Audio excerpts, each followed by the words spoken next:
Hi, I'm Andrew Robb and I teach RMPS and philosophy. I want to talk a little bit about higher philosophy and how to prepare yourself and your children for the examination.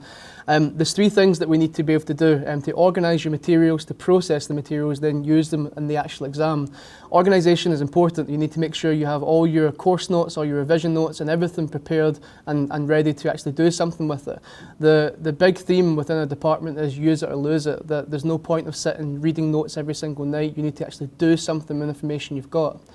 There's a few primary sources of information we use within higher philosophy. We use the SQ website because it gives us past paper questions as well as the marking scheme which allows us to actually create an essay for philosophy.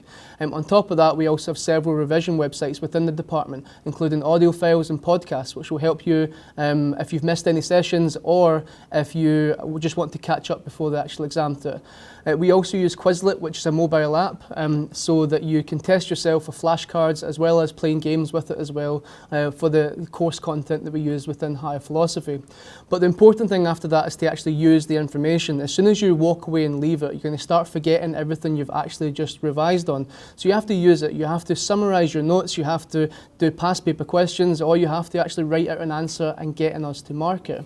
The important thing is distributed practice, not to do too much at once. What we recommend is 30 minutes at a regular interval and try to chunk your revision into small portions. 30 minutes is a good amount of time to revise a subject, only because it allows you to focus on what you need to do and not get too overloaded by the material that we actually look at with it.